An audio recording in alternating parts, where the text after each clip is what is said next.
All right, so I'm gonna go ahead and get us started and officially call to order. I learned we do this more formally now. It is Wednesday, May 15th, 2024, and I'm gonna call to order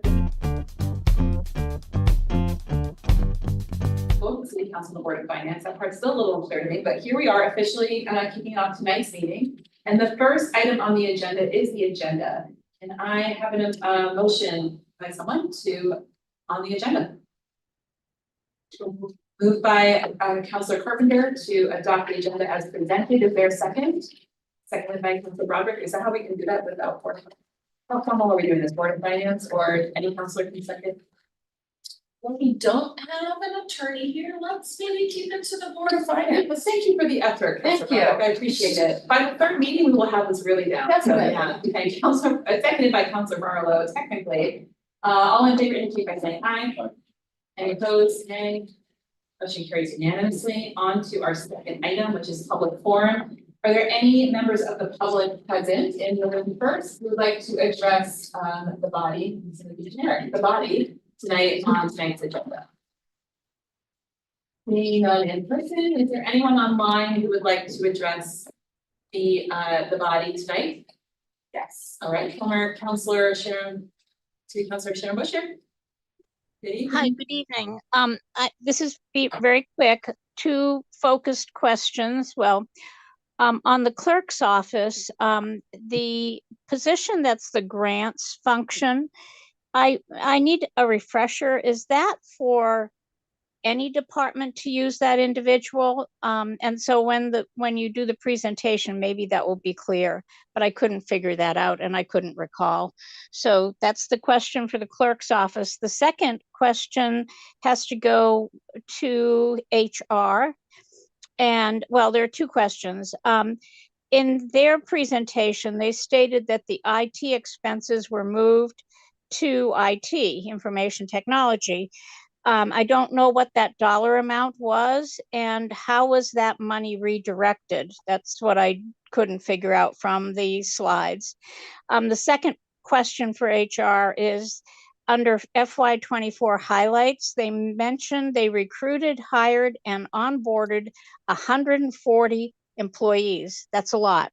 So I want to know how many of those, if they could tell me, how many of those were new positions and how many of those were temporary positions. So if they could break that out at some point, even tonight or at some point, I think that would be very informative. So that's it. Thank you so much. Thank you, former City Councilor Sharon Busher. Is there anyone else online who would like to address the body tonight? And public comment. If you would like to, just raise your little Zoom hand if you can. Seeing no one else interested in public forum, I will close public forum and we'll move on. Item number 3, our first presentation tonight from our Innovation and Technology Department. All of our directors come up, and while he is coming up, just a reminder to everyone presenting tonight, the hope is to present for no more than 15 minutes. I will kindly time you and give you a little prompt when we get around that time. And then we'll have about 15 or so minutes from the city councilors to ask questions. And then we will see where we are at about that 30-minute mark, just to get through all of the presentations tonight. I'm good? I will do my best not to make you call time. All right, I can't long will be. If you want to first start. Steph Barker, Chief Innovation Officer for the City of Burlington. I've been here since March of 22. I was thinking about it the other day. I think I've been here for 2.5 years, and this might be my third or fourth budget. So the way all the timing worked is how it kind of felt together. So we're going to talk about the innovation and technology budget tonight, and we'll start.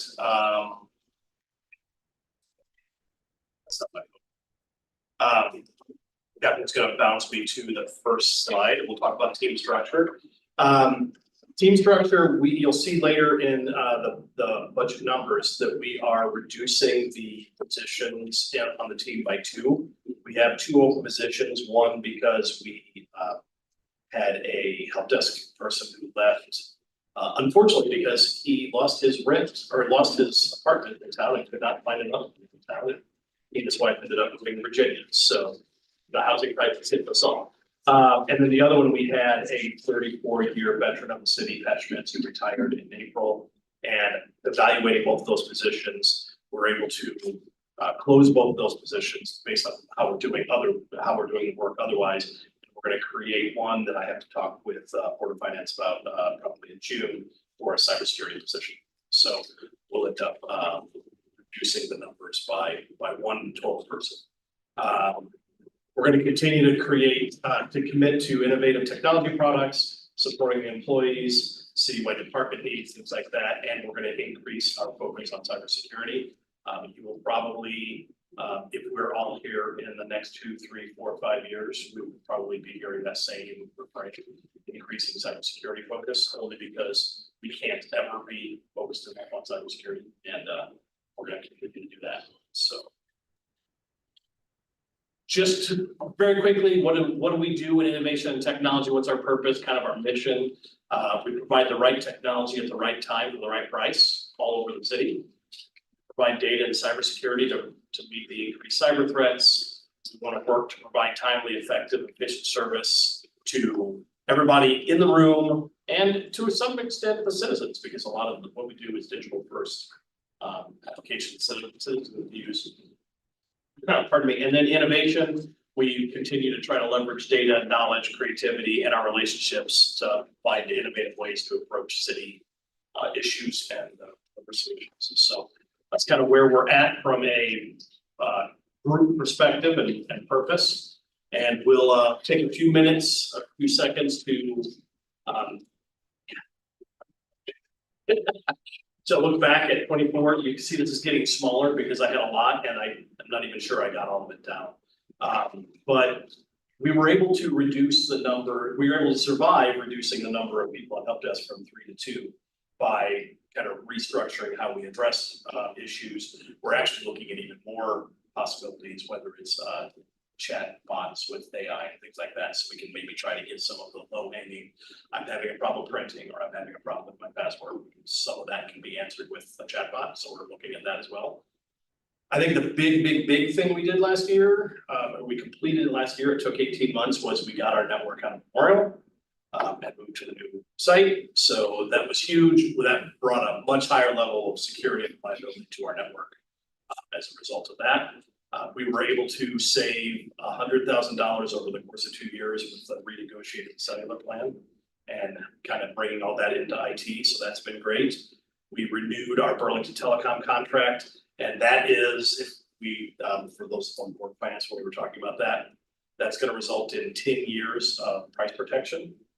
From the time the first contract went in to the time this one expires, we won't pay any more for the current services that we ever have. So we'll protect the city from inflation for 10 years on that. And they are a great vendor and a great partner.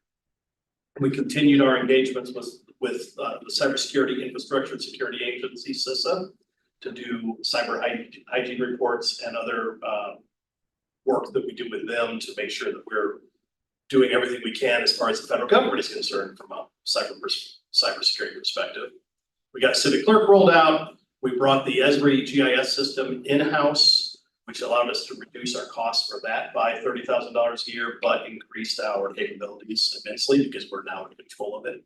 And we continue to expand asset management with the New York system. So that is going to become, we're probably 2 years into the 6-year overall cycle where we're going to start seeing benefits in terms of prediction and planning more than we have in the past with that system. So that's going to be great.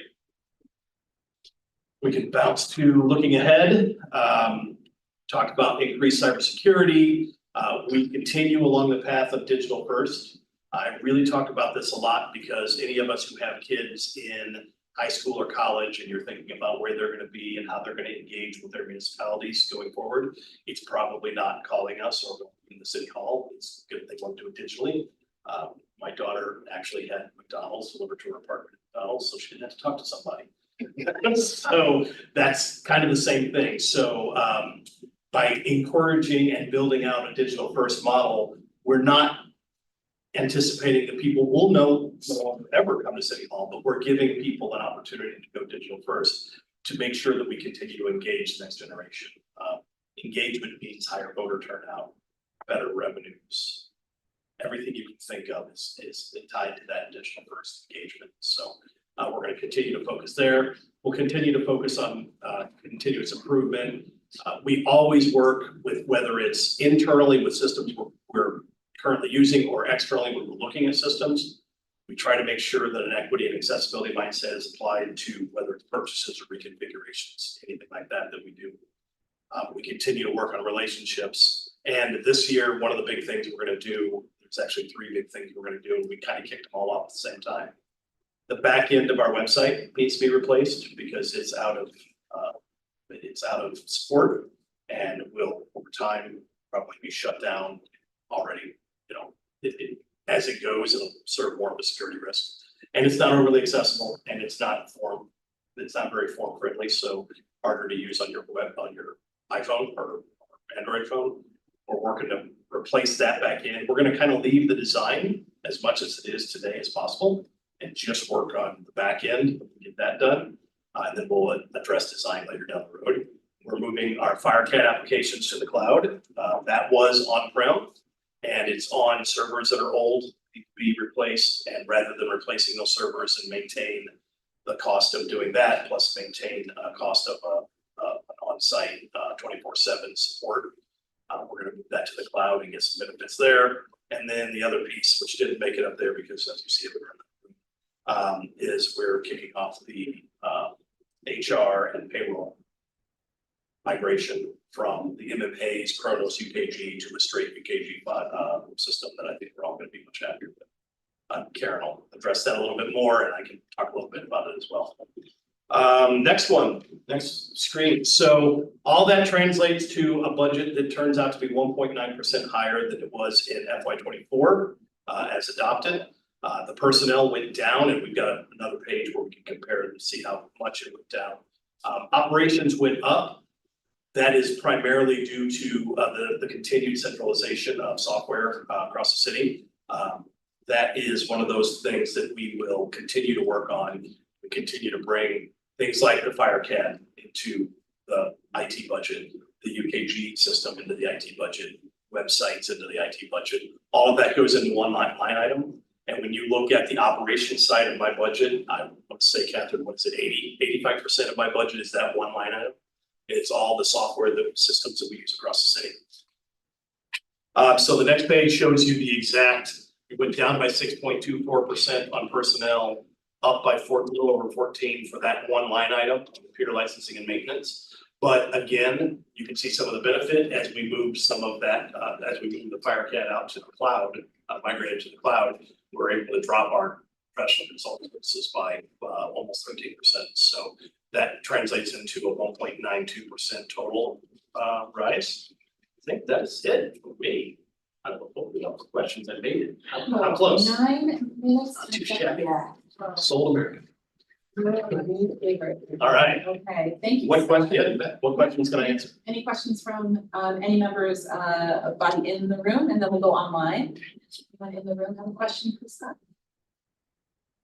How's it going here? These are really 2 comments, and they're probably not Scott's issues when I'm going to bring them up. So I don't want to bring them up. Maybe I'll bring them up in your office, but no.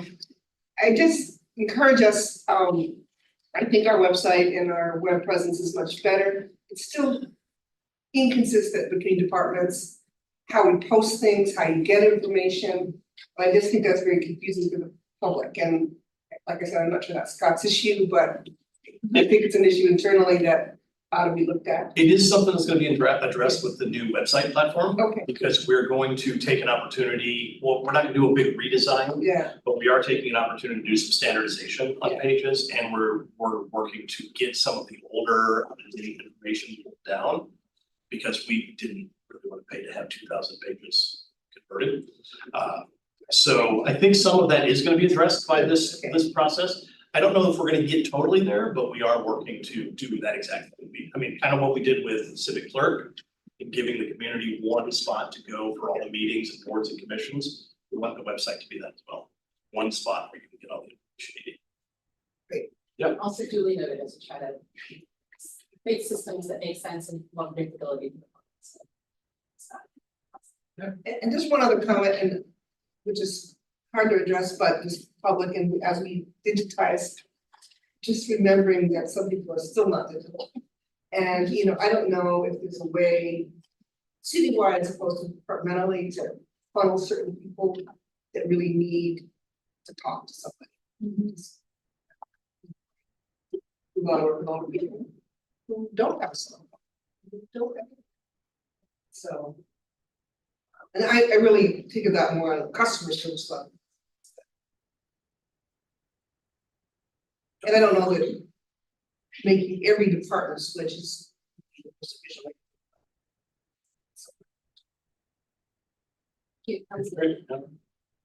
Other questions in the room before we go online? Councilor Barlow, and then I see the hands online, so we'll go next to Councilor Bergman and Councilor Brandt.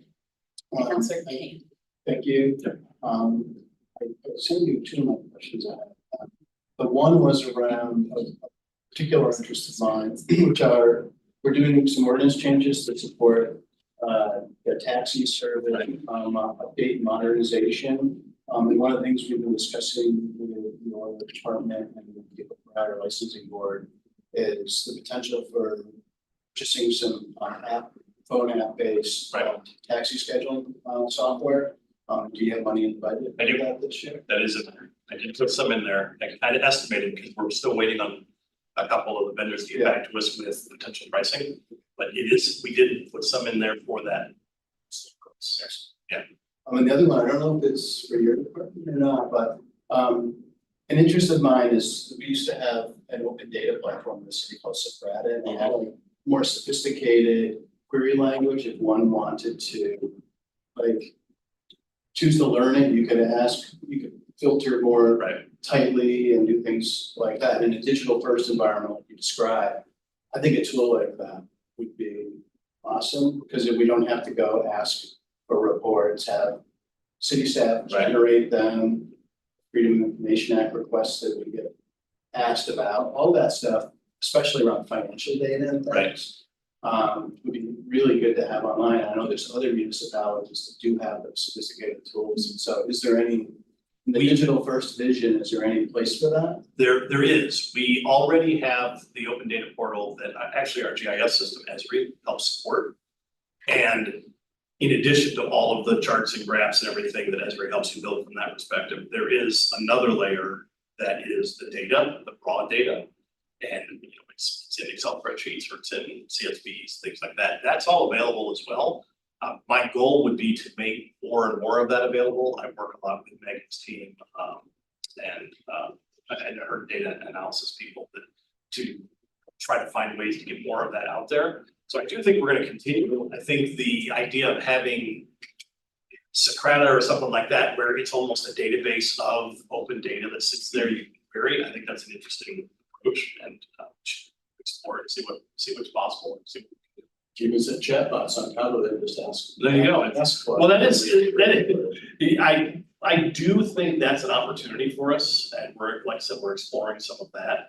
We would start internally from a chatbot perspective probably, but I do think down the road, finding a way to expose that to somebody who wants to make one of those queries and just leverage our information that's open to the public. I think that's a great path. From a budgeting perspective, I would encourage to have some resource in the system for that sort of exploration. I think I could find some somewhere.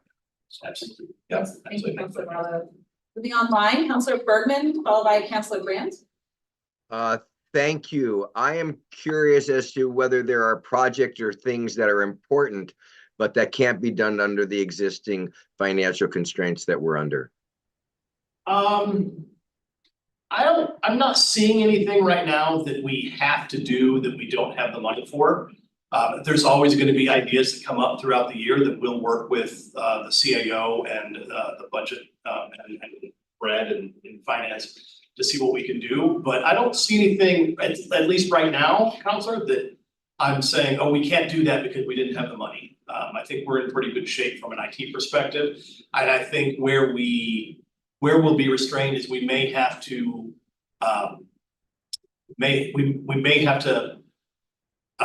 start small on some things and have them grow over time, but that's okay too, because sometimes you want to start small from an experimental perspective. And if it starts to work, you would grow it. And I think that's probably where we'll be. But no, I don't see anything that I'm worried about right now.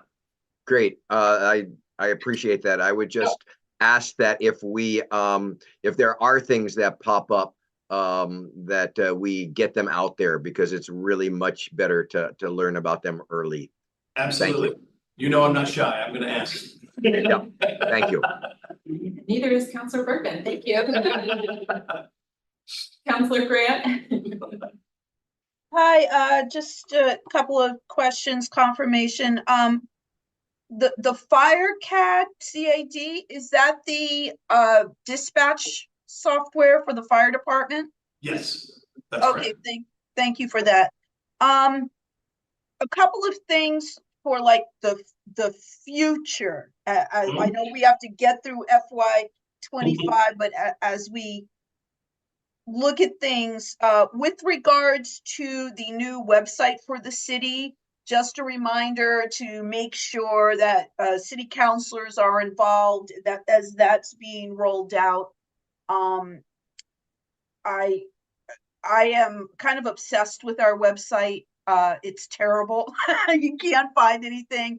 And I would love to give a lot of feedback when we're getting to that point. And then I know we are looking to not add new positions, but something to think about for the future is that there is no consistent web posting throughout the city.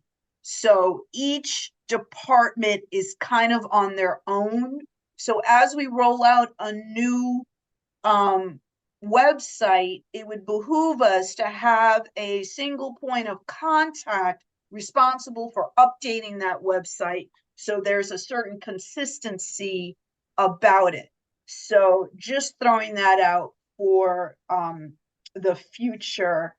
And the last thing I'll mention is with regards to all the updates that we get for trainings that I delete because I don't have time to do them.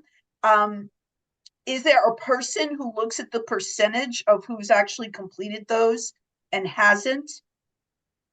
And then lets managers know? I'm just kind of curious. In my industry, we just went through a major cyber attack that affected the healthcare industry nationwide, billions and billions of dollars. So it just made me think more about this. Yes, there is, that person, I believe, is on Karen's team, right? That's Tim, yeah, Tim Williams on. Tim and Vanessa. And Tim Williams and Vanessa. Vanessa, yes, are on Karen's team, and they do, I work with them from the cybersecurity classes and trainings that do get put into that, but they're the ones that look at who's taken them, who hasn't taken them, and try to encourage people to keep up with it. Okay. Yeah. Nobody reached out to me. I've been deleting them for a while, so I just wanted to say thank you, appreciate it. We know not to reach out to you. We're not gonna reach out to you. Thank We know you. you're busy. Thank you, Counselor Well, that Grant. doesn't mean I'm in an industry that's really obsessive about this stuff, and this cyber attack that occurred back the end of February was a real wake up call for people. But you never know. You never know. I mean, people try to send us all kinds of things. So it's, we're part of that system. So we should really be doing Absolutely. it. And and I delete it. I'm very well meaning. Oh, I'll do it on the next reminder. And then of course it doesn't happen. Thank you, Counselor Grant. Counselor Kane, you're outside. I'm still gonna call on you. Right, thanks. So I just have a question about one expense line, the consultant and contractual services. I think it's about 100,000. And I think last year it was similar. So I'm hoping to hear just how that money is used and how it's proposed to be used. Yep. We were able to bring it down from, I think it was 120 last year to 105 this year. One of the reasons we were able to do that is by taking FireCAD to the cloud. We won't. Last year, or I guess not, like 24, we paid somebody for per month from Tech Group to be a 24/7 support person for that very specific system. So we were able to reduce that. The rest of that line item is things like when we have to do network reconfigurations, we spend some of that. We'll use it for security, cybersecurity pieces. We have a MSSP that we pay on a monthly basis to provide another layer of cybersecurity for us. That comes out of that budget as well. So it's pieces like that. Some of it is spoken for and dedicated, like the MSSP contract. Some of it is as it comes up, where we may figure out that, oh, okay, in order for us to do this work with the virtual server or this work on the network, we're gonna need an extra set of hands or extra sets of knowledge that we don't have on staff, that we don't need all the time, shouldn't pay for all the time, but when we do need it, we can reach out to some of our local consulting partners that can help. Thanks. So roughly what percentage of the 100 or so thousand would you say goes towards like labor costs, consulting costs? On that one line item, Yeah. I think about 45% is committed by contractually that we definitely know we're gonna pay, and the rest of it is as it comes up. Okay. Thank you. Yep. Thank you, Councilor Kane. Are there any other questions from either in the room or online? Yeah. Okay, I'm not seeing any. Thank you, Scott. Yeah. Okay. Thank you. Thanks, everybody. Moving right along. Next up. So, we will be hearing from our planning department. Again, would you get settled and then introduce yourself? Please. Oh, well, no pressure, but. Okay, for those of you who I have not met before, my name is Megan Tuttle and I'm the planning director for the city. Quickly presenting to you the Office of City Planning budget.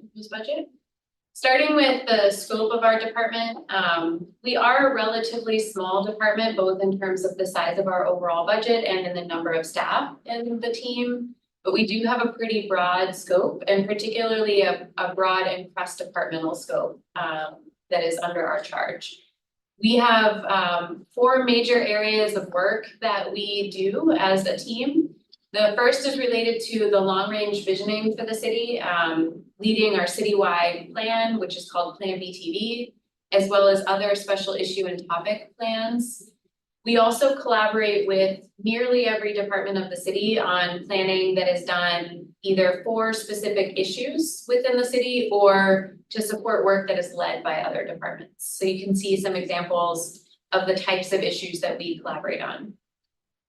One of the major areas of work that we do resulting from those plans is to move forward with ordinance development and implement the actual land use and development policies that will help us implement certain aspects of those planning efforts.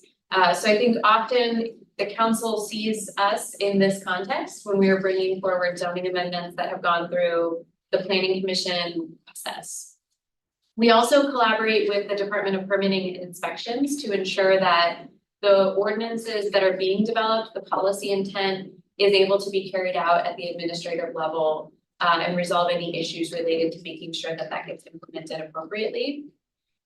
We also occasionally coordinate with other departments on other city ordinances. I put here examples of Chapter 18, which is the minimum housing code. We've also been talking a lot about needing to collaborate with DPW on Chapter 26, which is the stormwater ordinance. So we occasionally work in collaboration with other departments on those ordinances as well. And then the other major bucket of our work is here under the urban analytics and design. So this captures a lot of different types of things. Appreciate Councilor Barlow's question about open data. That is a program that lives in our office as of 2022.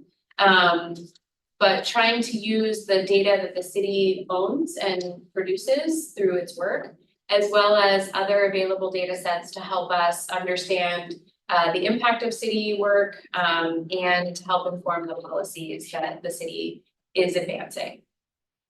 We also have a few very specific areas of work under this part of our department, including supporting all of the open data related to the police incidents, as well as producing an annual report and an ongoing dashboard of all of those incidents that are on the website. We also have started collaborating more recently with fire to do some similar things with fire's data for some internal coordination around the community safety issues. And then the last piece is that we staff a number of boards and commissions and collaborate with a lot of committees to help present the work that we do on the whole. Scott had a really great slide of the things that he did in FY24. I unfortunately didn't think to put that in this presentation. I think a lot of you know many of the things that our department has been involved with in the last year, particularly related to some major housing ordinances to help wrap up the 10-point housing plan from the previous administration. As we look into FY25, we are looking at just a couple new things, not a lot of major new things. We're kind of at a period of transition where some of the projects that have not been talked about as frequently with the council, we're trying to bring to conclusion. And starting to gear up for plans that have been long discussed, such as the new North End plan and the historic plan. So we will continue to be having conversations about the sort of body of work that we do and advancing those. And I'll talk a little bit about how that work informs our budget here in just a second. In I should say on the whole, as I mentioned at the outset, our budget is pretty small. Our general fund request for this year is under $750,000. Our net new request is under $750,000. Our department is almost exclusively, I could almost say exclusively, general fund funded. You can see on this graphic that a tiny sliver of our funding comes from grant revenue that does come directly to the department. We do, though, have about $160,000 of grant funded support that does not flow into our department's budget at all. That is work that is going to be funded by the Regional Planning Commission, but is an important source of revenue, quote unquote, that you won't actually see reflected in our budget. We also have an important source of revenue that is in the assigned fund balance. We have about $300,000 that is in the assigned fund balance that was allocated in previous year's budgets from the general fund to support multi-year projects that carry over across fiscal years, and in particularly that are match funds that go to grants that we have. Currently, I think we are managing 4 different grants. We're leveraging 4 different grants with the money that's in that assigned fund balance. Based on some of the continued work that we're going to be doing, you've undoubtedly heard about the neighborhood code, major set of zoning changes that were adopted last year. In part, that work was supported both by a grant from the Agency of Commerce and Community Development and through in-kind support from AARP for some of the engagement work we did. We have had some conversations about continuing that partnership to help us provide updated FAQs to the community, to property owners about what the neighborhood code means and how they may be able to utilize it. And that is something that would be provided as an in-kind service that doesn't cost the city anything. So we'll be pursuing that partnership. We will be requesting that about $25,000 of our unspent funds from FY24 be rolled over into our assigned fund balance just to continue those funded projects. This was the FY24 portion of a grant match that we have not yet spent that we need to roll over into the AFB for when that is due. On the expense side, almost all of our expenses are from one or are covering one part of our department's budget, which is staffing. About 90% of our budget covers salaries and benefits. We are in FY25 proposing to generally maintain our staffing level. We have 5.1 FTEs in our department. There are 4 staff that make up the data teams, the director, and we actually pay for 0.1 FTE of an existing CEDO staff to provide admin support that we don't have within our department on our own. And then you can see at the bottom that we also, when funding allows, have temporary positions to support each of the team's work. In this current fiscal year in FY24, those have made up about 1.25 positions. In FY25, we will not be funding the data fellow position, so that will become vacant in mid-June. But all of the other staffing that's in our FY24 budget will be continued in FY25.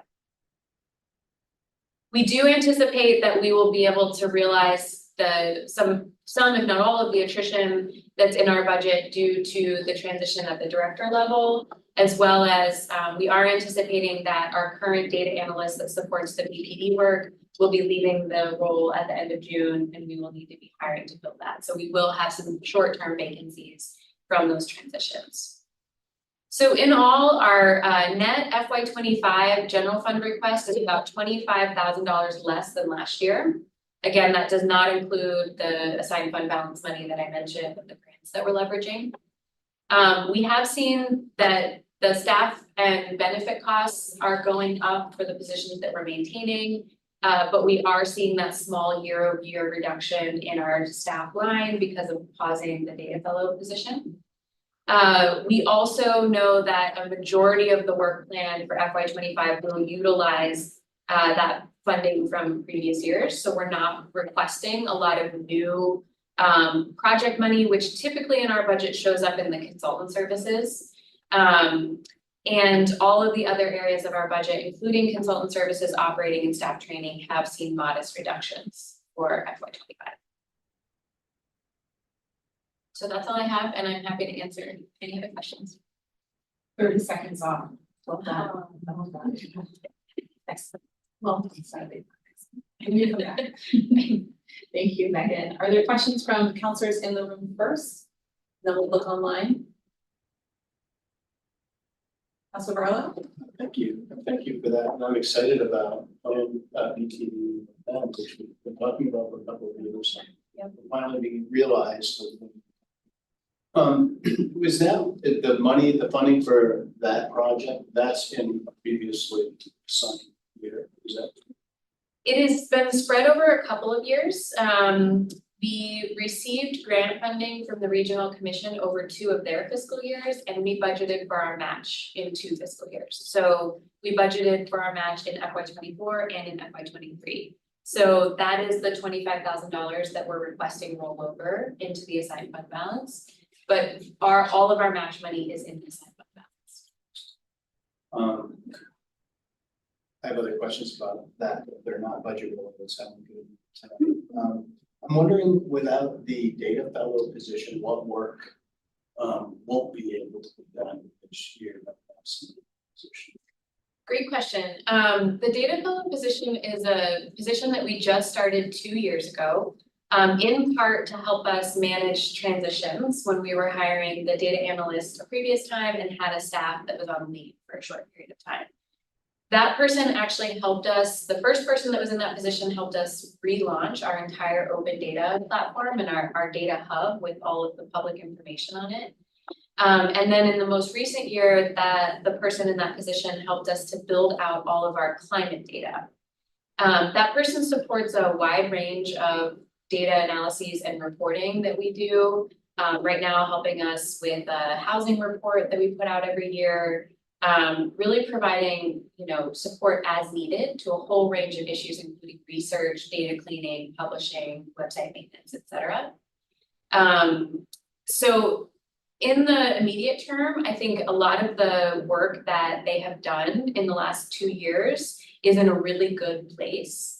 It may just temporarily reduce our capacity to support new requested initiatives or reporting that our one data analyst alone can't do. Thank you, Councilor. We're going to go online. Councilor Bergman.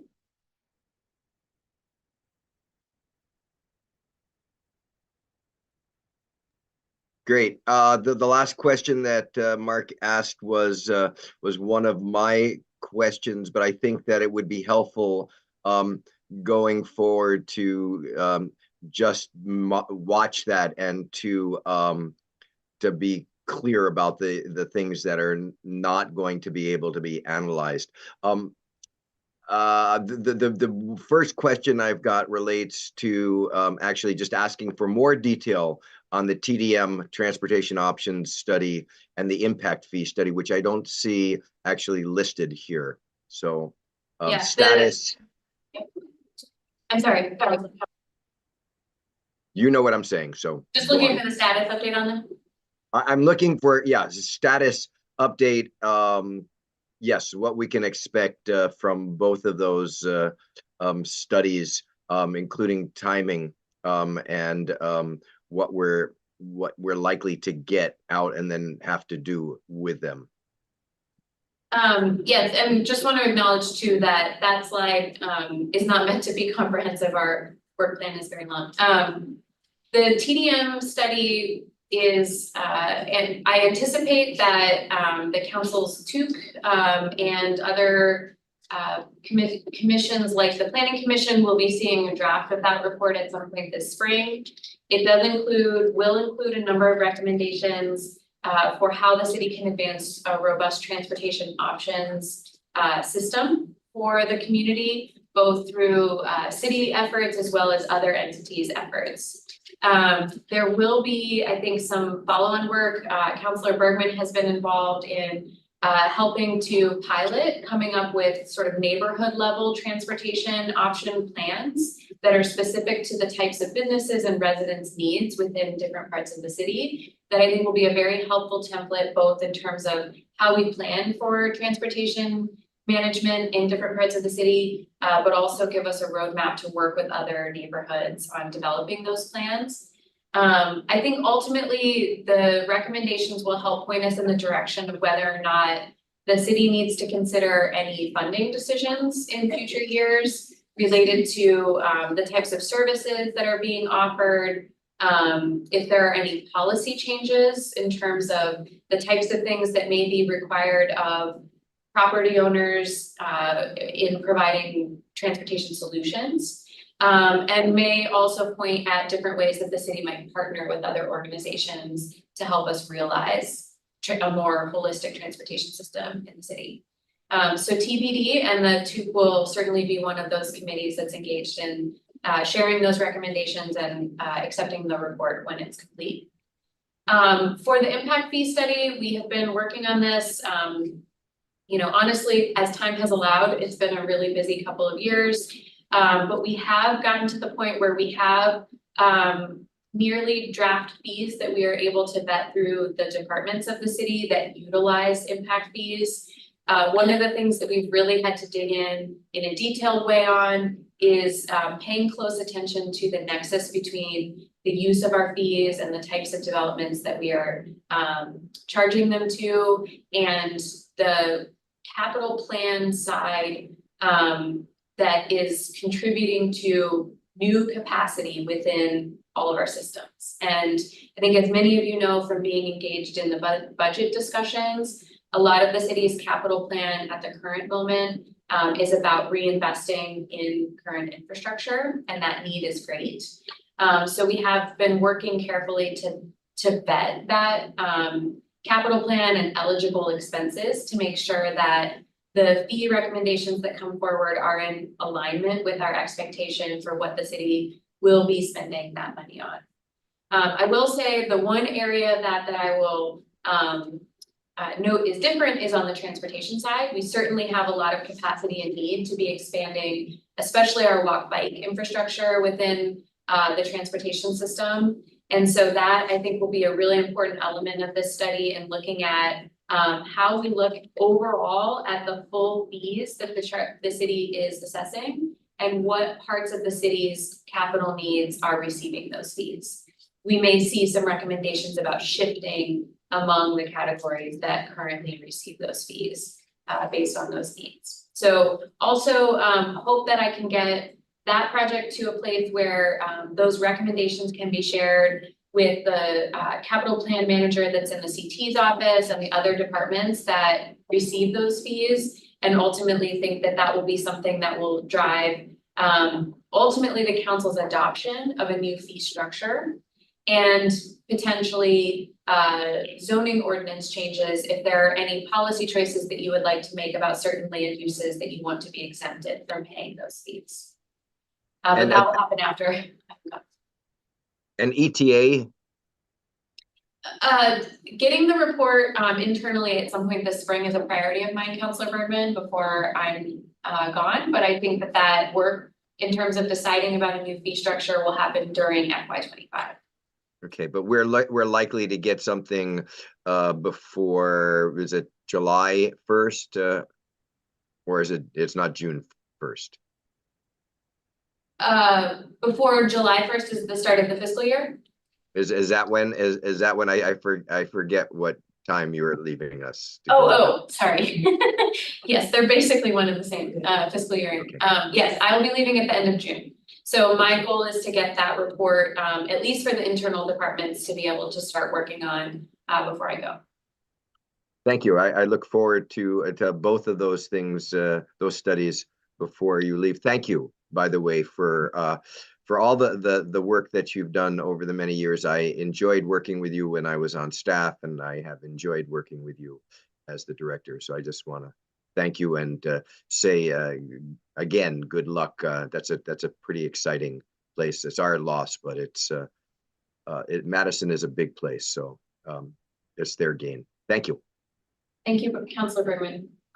Thank you, Councilor Bergman. Councilor Grant? Thank you. I echo those last comments that Councilor Bergman just made. I want to make sure that I heard correctly. So is Zoe leaving? Is that what you? Yes, Zoe will be leaving at the end of June. And we will be moving forward with filling that position as quickly as we can. Okay, maybe what I'll do is I'll schedule a meeting with regards to data for, there's been some issues with the police commission in their annual report last year and this year, and I'm going to try and see if I can help them get current. And a big part of that will be the data that Zoe provides. And then I would just add the concern that when just to leave notes for onboarding, when Zoe came on, it really took what I thought was an abnormal amount of time for her to have the access that she needed in order to get the data for the police department out of Valcor. And I understand that there are extra background checks and federal guidelines around having access to certain information. I do get all of that, but it was months and months and months. And so whatever could be done to troubleshoot, maybe as part of an exit interview, why did it take so long? What can be done to speed that up once you have someone that you're ready to hire? Because we simply can't have that lack of access again at such a crucial time. Thank you. Yeah, thank you, Councilor, and appreciate that note. Definitely agree. In my time with this position being in the planning department, we have filled the data analyst role twice, and we have definitely learned lessons from both of those hiring processes. And when Zoe was brought on, we were very proactive, particularly about some of the background check pieces and making sure that everything would be in place for her. Unfortunately, some of the things that were different for her onboarding than for the last person did have to do with those permissions, which not only include our police department, but the state, which is the holder of the Valcor system where that data comes from. We have also been working through some connection issues that outage issues that we experienced this spring. And I think what we have learned from that process is that these always tend to be pretty lengthy things to troubleshoot because we don't have direct control and ownership over that system. But do appreciate the comment, and I will make sure that we capture anything else that we've learned from the most recent set of experiences to help us minimize the potential for the future, and also know that it seems like a kind of thing where a new challenge presents itself around the corner. So we'll work through those. Thank you, Councilor Grant. Councilor Kane? Thanks. So similar to my question last presentation, I'd like to hear just a little more about the use of consulting services in the department. It looks like, I think, about 50,000 this past year, and then about 50,000 projected for this coming year. Thank you. Yeah, thank you. We hold that line at this level in our budget to help us with either known projects or unknown projects that may come up over the course of the year. We have a very small staff, and we are often engaged on a very wide range of issues. So we don't always have either the internal capacity or sometimes the internal expertise to do all of the things that we're engaged in directly within our staff capacity. In the current budget request, we do not have any specific requests for that 50,000. But it is what I have recommended be the sort of minimum ask that we include in case projects or issues come up, which they often do. That money has also in the past helped us in sometimes we've been able to do a budget amendment to actually use that instead of 4 consultants to actually have capacity to bring on a temporary employee to be embedded directly within a project to help us. And so that's one other way that we use that kind of as a capacity augmenter of our current staff. There was one other thing I was gonna say about that. Oh, that amount is pretty small. That's just the amount of money that would require a project to go to the Board of Finance for approval, because we don't expect these to be major consultant engagements that have not already been committed to a big project, like the New North End plan, for example. We typically try to use consultants in the background to help support the work that we're doing rather than on the front end of the work that we're doing, especially over the last several years. We've really heard from the community and the Planning Commission, for example, that they want the staff to be on the front end of these projects. So that's why that number has become smaller over time. Thank you. Thank you, Councilor Kane. Any other questions for Megan?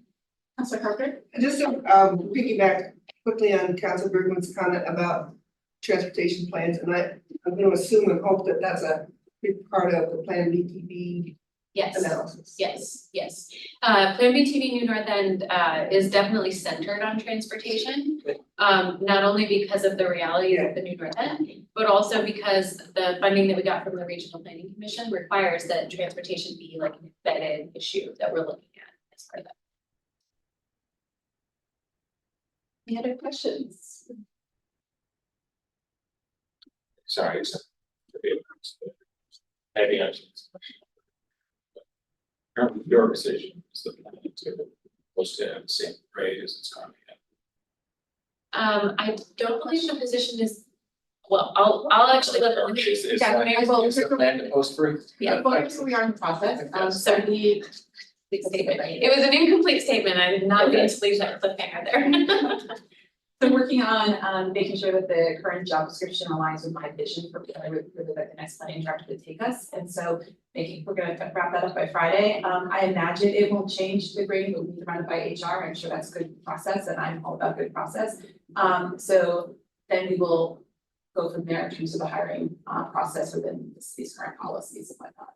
I don't imagine we would be changing the grade, but I mean, largely what just to be transparent about it, I want to make sure that the job description really reflects a commitment to equity and thinking about kind of where the city is growing and evolving, and wanting really a leader who can think in innovative ways and cross department, much like Megan's leadership here, and make sure that's really well reflected in that job description. I think it's more of a philosophical orientation than it is around adding skill sets that would require a regrade. And the position was market factored when I was. Oh, yeah, so it was market factor, so market factor position, so Yeah. it's not a grade, and we would take on additional philosophical or whatever additions and say, that's really the step placement, right? And so we stop at step 7, just so everybody knows that is the highest that somebody can come in. So if we were lucky enough to get someone like Megan, we would probably use the exact same grading, the exact same salary range is what we say from the contract. Right, thank you. Right. Thank you, Megan. Right, intimately involved in that. That's Next up, we'll be doing human resources, and Director Durkee will come to the table. Everyone will get their snacks first. Sorry for eating all the Oreos, but not sorry. No, They were just skinny pop. I saw them by it, not the room, so I think that's it. Basket. See, everybody. Service here. Buy it for folks at home, you don't get the popcorn and Oreos. Okay, After my night here to win. here I am. Karen, would you mind introducing yourself? I would not mind at all. My name is Karen Durkee. I'm the Director of Human Resources.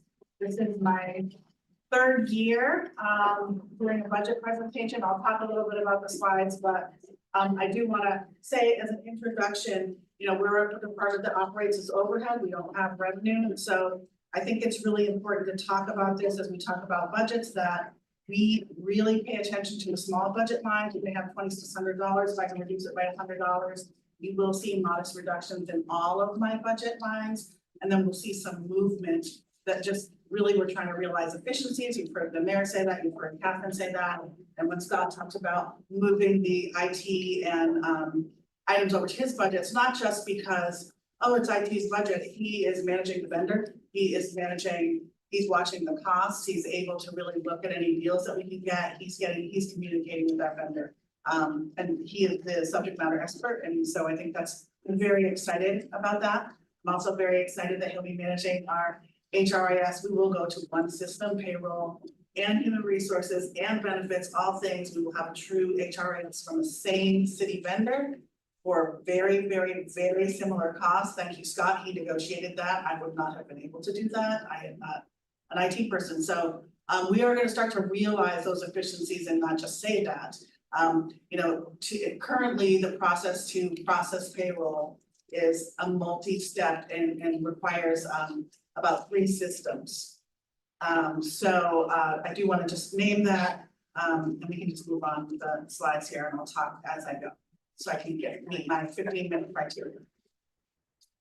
Mission statement, I always put it on there. I really just like to point out that, you know, we are diversifying as a city. We do have a diverse array of folks coming in, and we do want our workforce to reflect that, and not just here and there across the board. We really want to see an equitable workforce that reflects the city of Burlington. So I think that's like our big part of the mission. The rest is, you know, really service to the workers. This is the HR department as it is now. We have changed over the 3 years. The changes have been, I did get, I have an assistant director, and she, that's Lynn Reagan, I will call her by her name. She really oversees benefits and risk management. The city had, and Catherine knows, we were just in a 2-hour meeting today, a very, I won't say a problem, but a very high rate of accidents and a lot of workers' comp claims. We brought that down. We not only cut it in half, but less than half by having one person manage that. Lynn manages all of the insurance, the workers' comp insurance, but also the liability. She's taking that on over time. She's also manages some of our retirement processes.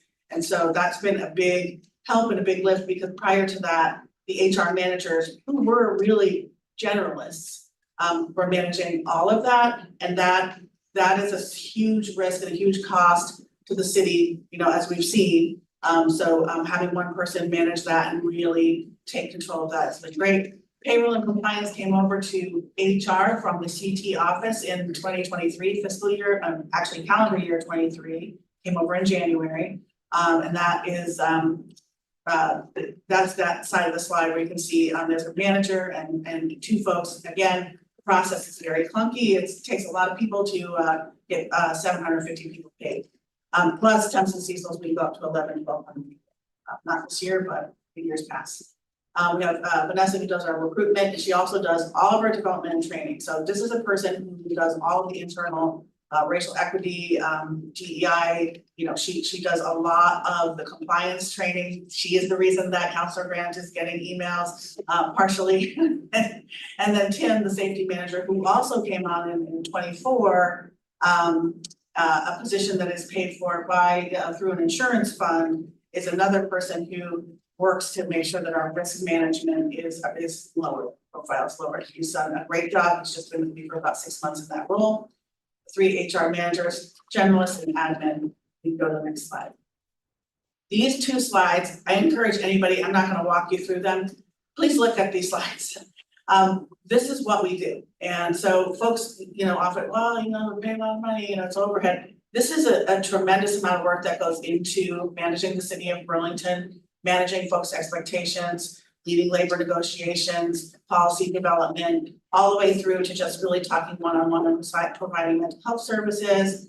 You know, so these folks do a lot and really deserve a lot of kudos. I really could not do it without them. And I believe they're just, each year they improve. Again, this just walks you through some of the things that I've already said, so we can go to the next slide. Inclusive recruitment, again, a big deal. Vanessa, who you saw her position on this slide, has really brought this to, over the last 3 years, really brought this to the forefront. We've been able to move the percentage of people who actually work for the city to make it look more representative of the city that we live in. I mean, we see the number of 140 and we look at, oh, okay, you know, those look low numbers, but they are representative of our community. Slide on the right, and we're really, that's a really big achievement. It's something we track, we look at. You know, it just has to happen. The city is a great employer. It also has great benefits, and I really think that's a great opportunity for folks to work here. Last negotiations in 2022, the former administration negotiated a paid family leave. Everyone, you know, knows FEMLA, family medical leave is a protected 12-week period so that you can do things like have a child and bond with that child. The fathers and mothers can do that. The city has a sliding scale plan. We're in year 2 of that plan. This just maps out the use by department. When people think about paid medical leave, what I always say is we are paying people 52 weeks a year. We are paying people 52 weeks a year. If someone is out 12 weeks, we are not likely to replace them. So when people look at this as an added cost, it's a human benefit for people to grow their families and get the things they need. I raised 3 children by myself. I was born in 1968. I can tell you this would have made a huge difference. So we're very pleased to show that usage. And, you know, again, this is administered by one person in the department. That's Linda. Next slide. Workers' compensation, again, can't say enough.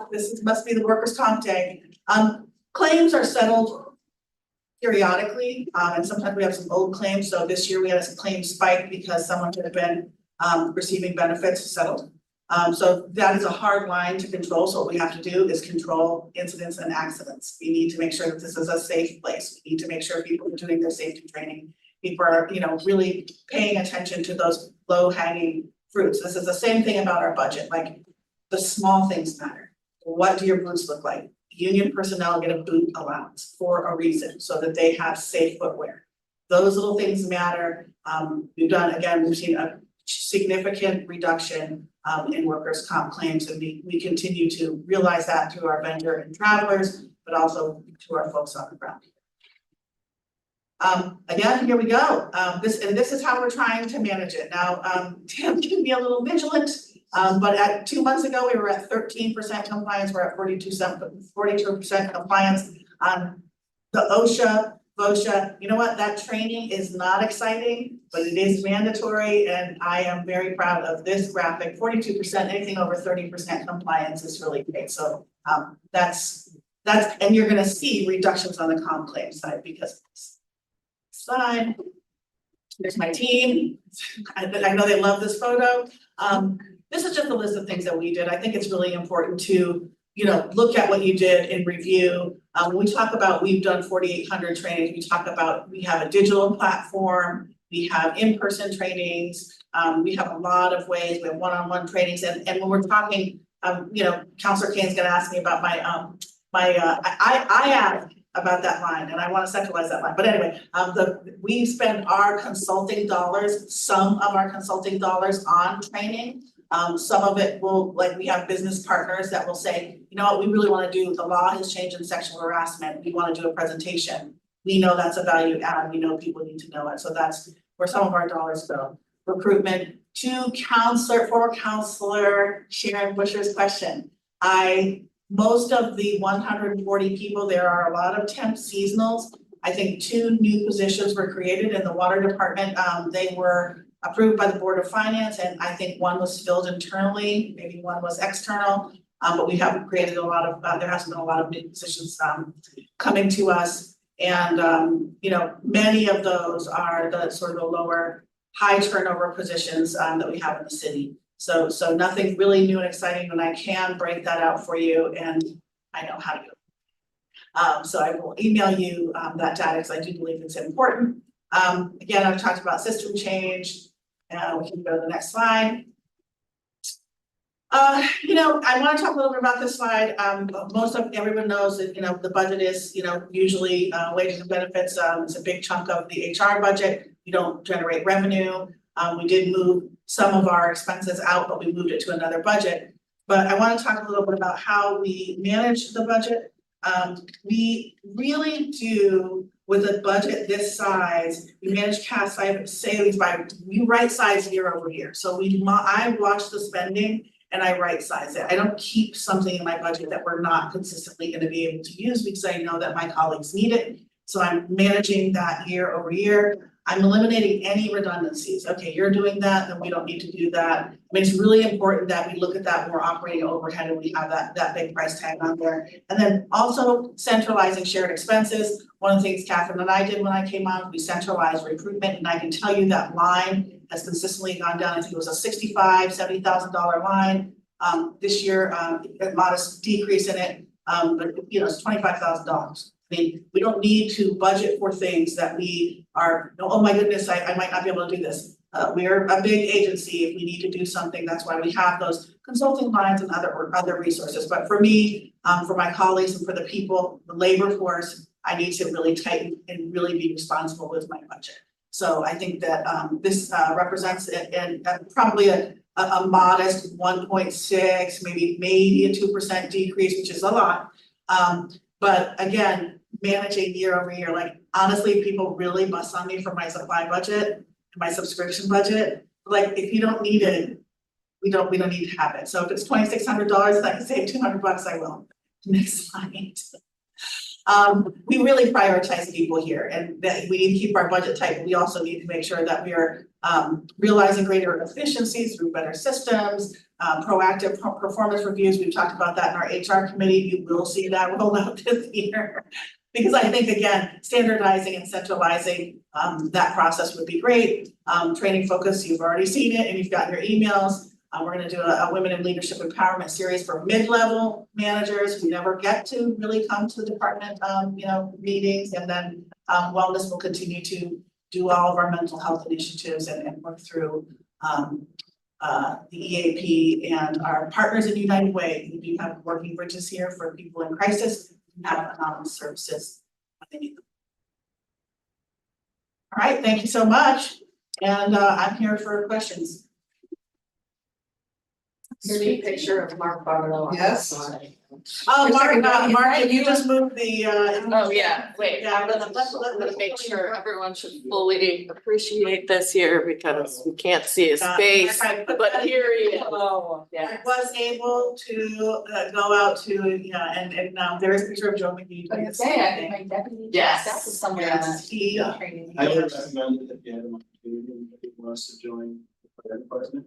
That's Joe usually what was I training, join. so I didn't wanna, that hose weighs a lot. I could never do it. I don't know how I see 2 guys helping you speak. Anyway, questions inside the firehouse. Great, thanks, Karen. Any questions for us in the room before we go online? Councilor Carpenter? Councilor I asked Harris, you're here. Catherine, but, I know that, I'm curious if we have a quick snapshot of increase in personnel from 2020 till this next year, kind of where that is. I'm just not tied to anything specific, but there's been a lot of changes, part of it was COVID but I'm just curious kind of baseline what we added. You'd like to see it graphed out, like 2020, because don't forget we have, attrition and turnover, so you want to see the whole. Yeah, Okay. yeah. We can probably do that. And this is an editorial comment, which you sort of commented on, and I was gonna make it in the mayor's office comment. Given the thinness of the mayor's office and the depth of our departments, I have a big concern that our department heads and senior managers don't get enough support. And so I'm just throwing that out there as an editorial comment. It's probably going in the wrong direction of budget, but nonetheless, I think it's something we need to seriously. Can I just say something about that since this is my presentation, it's my time. I do wanna say, as someone who was appointed by the former mayor, I will tell you this and I will commit this, and I bet 3 years when I come back and check, it'll be the same. The level of cooperation and transparency from this administration has been nothing short of amazing. The support, the FaceTime, really, honestly, I have nothing really to lose. My appointment's up June 30th, but it really is bringing everyone in. Like there was a small insular team with the former administration, no worries, no problem, but we're all 18 of us and we are meeting bi-weekly. So I do think you will see, I think you're just gonna see it change organically. I do have a good partner. The chief of staff approves time cards. Okay, I mean, that level of engagement and really paying attention to that, and that's such a huge support to my team, just doing the regular clerical workings and really planning through. And then right now, Catherine gets a support, right? Like she has to have the support from the mayor's office, but I've been really impressed with budgeting. Well, and I'm excited to hear that, and I have no doubt, it still concerns me that, just in terms of the number of hours in the day. Yes. That, spread over very few people. Yes. It's just a concern that I hope we look at. Cause I think You're always welcome to come to me. well, and it should, but I just don't want us to short ourselves, even That's like right. that. And I was gonna bring it up, but Karen and I have talked about it. Sure, and I hope you do bring it up. Councilor Grant, we'll get to it in just a moment, but since it is the mayor's office, we will discuss a little bit of that in Chief of Staff's presentation on behalf of my office at the end. And I have a lot of reflection 6 weeks into this around a modern day city with 18 departments, and the way that we've structured our mayor's office, I don't think matches the modern day needs for us to do the job well, but where the complexities for which we're just trying to hold them, and again, emphasis on trying to do this well. So we have a small we are trying to move in that direction, but it is a bigger discussion, and that part of we were sort of alluding to in the general fund discussion for fiscal year 25. Right sizing means doing it in multiple different directions, right? It's not just a shrinking of government, it's about doing the work well, being strategic about why we're investing where we are. So I appreciate that and look forward to a conversation on that. Thank you, Councilor Parker. Is there anything else before I go to Councilor Grant? Thank you. Councilor Grant? Hi, question about the recruitment line item. Something that had come up in the past, especially with regards to the police department, was that we did not appear to be doing any digital advertising for these positions, which was kind of this concern, especially if we were trying to go after quote unquote lateral transfers. And there was talk that this would be looked at, and there would be some kind of plan to do this. I'm wondering where that stands and if it's in the budget under that line item. So that's a great question, Councilor Grant. The police department has its own recruitment officer, and they also has a non-sworn had just came on last year, a non-sworn coordinator. They have a budget line for their recruitment. They handle their recruitment. Vanessa will go with them. She will initiate the job fair, and then she'll source places for them to go. But really, it's an internal police budget question that I think would be really good for the chief when he does present, how they use those dollars. There's also, some monies. I think I remember the talk, and I remember the, allocating some money for them to do some recruitment, but that was not allocated to the human resources office. again, we centralize and then we have a small budget to use across 18 departments. Okay, I will make note of that for I mean, that. they can budget. give that money to me and I will do I'll do the recruiting, but Well, you know, if they don't have time to do it, right? I mean, we had this whole, not to rehash, right? Because we want to keep focused on this, but these accusations about who's responsible for people not wanting to apply to the department, and then you get online and just do some basic searches and see other departments buying our searches. Yeah. This is where we need to be in recruitment for the current times. So, and then using the various, you know, if someone's a lateral transfer, they're going to be using those sites like Indeed, Monster, etc. And we need to be buying searches in there if we're serious about that recruitment. and I'm glad you bring that up because I do believe, and Catherine's gonna be like, nobody's asking you to talk about it. But I do think the city's website, we've talked about the tech, we've talked about the website, we've talked about the postings. We just don't have that professional look in terms of anything from like, you know, consistent like big recruitment, which needs to be done for the police department, website, web access, interacting. You know, Vanessa definitely did a great build out for human resources, but across the board in terms of like equity and inclusion. Or is it? What are we as a package? And I keep pushing for consolidating the marketing and recruitment functions. So I'll stop with that, but like we really do need to. The police recruitment is an issue, and I do look at other people's recruitment, we're just not there. And just a note for the mayor, with regards to this, I've just been bringing up the same thing for a long time. I mean, anywhere people search related to working in Burlington, we have to be showing consistent information. So one thing that drives me crazy is in the state of Vermont, the website for the Vermont Criminal Justice Council, they have a whole area that advertises positions available throughout the whole state of Vermont. And when you click on the benefits and salary information for the city of Burlington, it is extremely outdated. You know, it's showing salary ranges from 61,000 to 67,000, and it hasn't been that for some time now. I brought it up a number of times, and I just think anywhere people could search, especially if they're lateral transfers coming from out of state or in state, and they go to this, they need to land on, you know, someone might not click on the website to go to the city's site where they actually complete an application.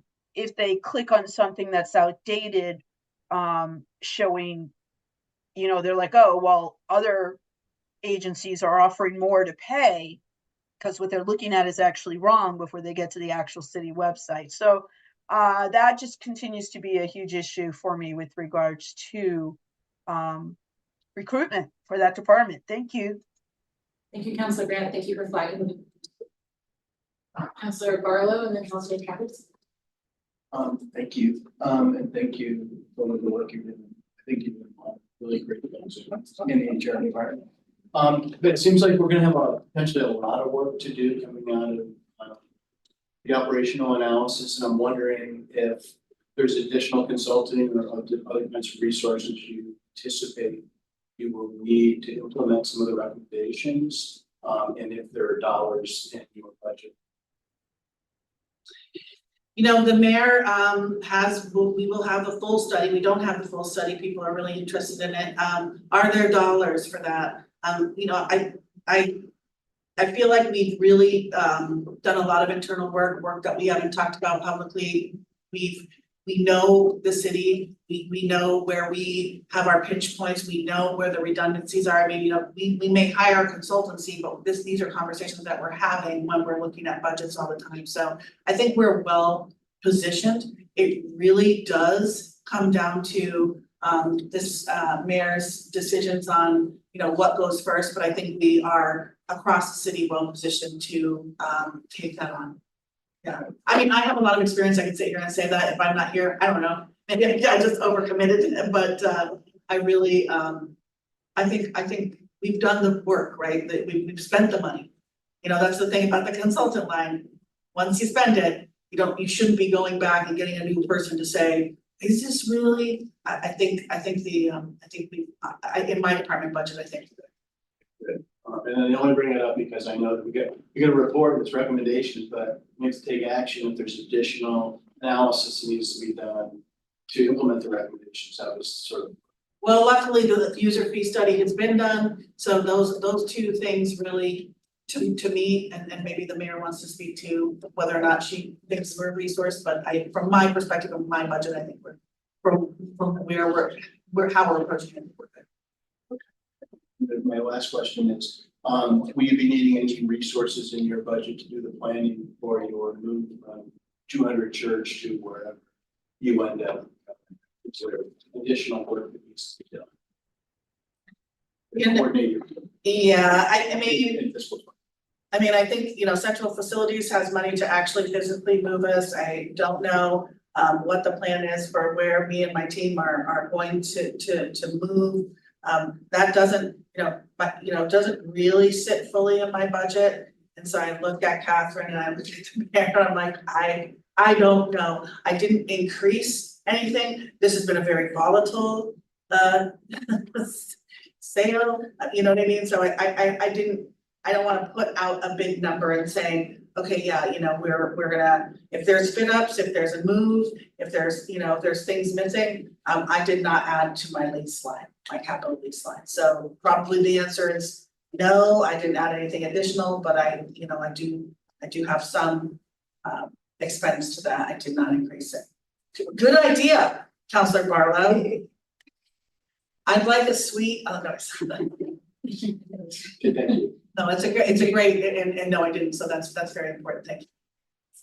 From Councilor Chavez and then Councilor Carpenter, it's given us online. Yeah. So I have a question that may touch on the Clerk Treasurer's update as well, and then give the sign remote, just so folks know. But it's about the shift of the payroll department to HR. Can you confirm again when that happened? February of 2023. Okay. And did the department come over intact where it was the Clerk Treasurer's office? That's correct. Okay, so have you added any additional roles to the department? No. Okay. So then the question then that I have is in looking at the HR budget, the addition of about sort of $300,000 payroll now being with you all, is that, I don't necessarily see that reflected in the Clerk Treasurer's budget. Oh. I'm just wondering. You mean it's not taken out of the Clerk Treasurer's budget? Okay, it is in my budget, I just checked to see. No, yeah, it's definitely in your budget for Yeah. 300,000. Yeah, I'm just wondering if and they have small, modest, like supply lines and stuff. maybe the change was made, maybe I'm missing it, it was made for FY24 as opposed to FY25, is that right? Yeah, it was made for FY, Yes. but they moved in Yes. fiscal year, and so I'm sorry, so it was FY24 that the budget would have been. Oh, okay. Likely answers my question, so thank you. Councilor Chavez, Councilor Carpenter. This is for my own information, but I should have asked before. Allocations for space, is that handled centrally or is that actually departmental? How do we show that? Don't look at me. I don't think you're looking at me. I am still too new to know the answer. So CEO shall answer that question. I don't know if it's officially part of my job duties, but that is something that I seem to handle. But I have presumed space was looked at centrally. Yeah. As opposed to like, somebody gets better or worse space, but we don't. Yeah. Penalize them, but I'm more just curious about, do we charge that out to the department by the luck of the draw that somebody gets a better space and somebody gets worse space? Or do we handle all of our space collectively for however many people? We handle our space collectively, and this falls under the category of some of the other things, in terms of if it's within the general fund, I don't take it out of the left hand and then give it to the right hand, because that wouldn't make sense, but things, of course, like airport, electric, anything that's special or enterprise revenue. And for instance, like with business and workforce development, because they've got the Church Street Marketplace component, like they're handling their own space. But anything assessor, HR, IT, everyone we've heard from tonight, like I'm handling that and no one's paying for space. Okay. Well, we're all pages. Or, yeah, they're not individually paid, all the taxpayers are paid. Mark has me worried about the move, I'm like, I did not budget. So we should say, we are not anticipating any move related things happening in FY25. Okay. And so you shouldn't have that in your budget, I'm glad you don't. And we do have things under capital contingency in case we found a good place for you to move and we incurred those costs. We still would want them in your budget, they are in the capital budget and that's as it should be. Okay, good. That was instructive. So don't worry about it, anyone. Educational answer. I would have the same question. I was gonna put a slide to what my office looks like right now. Yeah. Okay. Okay, any other questions for Director Durkee before we let her go?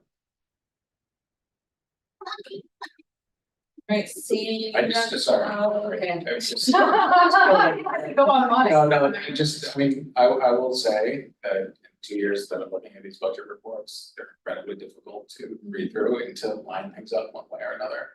I am not necessarily seeing how the 300,000 in payroll is accounted between HR and the clerk treasurer's office. I'm sure it is one way or another, but I do just wanna make sure that we're not somehow double counting that resource one way or. I can assure you we are not, but if you would like me to get you the individual employees who are budgeted one way or another, I can do that. Okay, I mean, when we did the clerk treasurer's report for FY. So it seems like it was moved over to HR prior to FY24. But when we look at the HR budget report, there are no costs for payroll for 24. HR payroll is in a pull up the chart here and I'll post it so we can all look at it because there's a little trick here.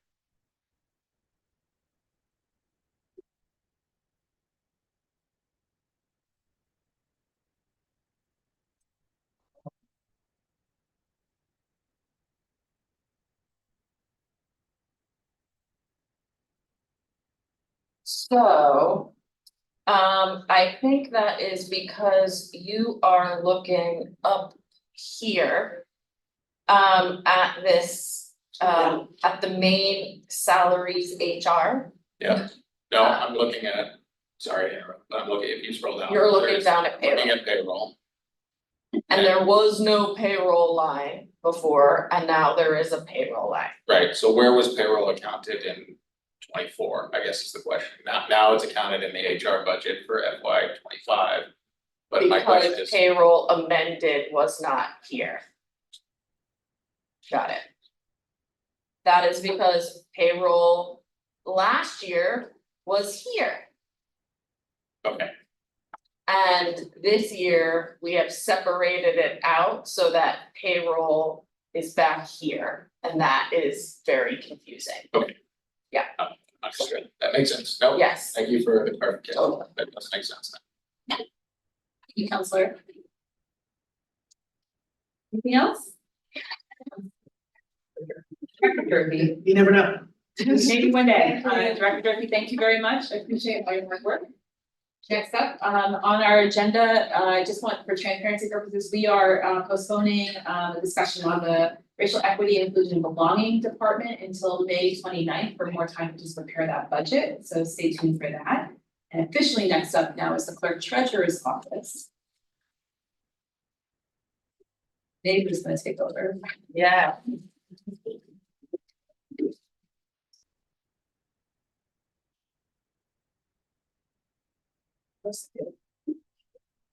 I am Catherine Shaw, the Chief Administrative Officer, here to talk about the Clerk Treasurer's budget.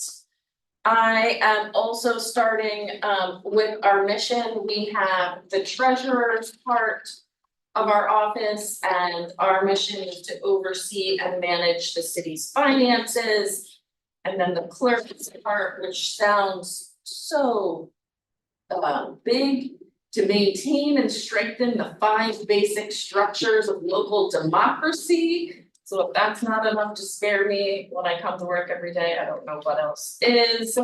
But it's also very inspiring. We spoke a little bit about the assessment that the CT office underwent in mid-June of 2021. It was that assessment in part that led to payroll moving over to the HR department. And I just put this up here to remind us sort of where we're coming from and where we're going. The assessment at that time showed us that we did not have enough staff in CT. We did not have the ability for staff to go on vacation because there weren't backups for all of the tasks. There was a lack of clarity on roles and responsibilities. It was difficult for people to step in to assume roles because of a lack of written documentation. And we were told we needed some more managerial and customer service training. And this picture is one of our customer service agents in the vault for land records. Some of the things that we have done since that study, we have combined accounts receivable and customer service into a combined operations function. We did add 2 senior accountants. We moved payroll over to HR.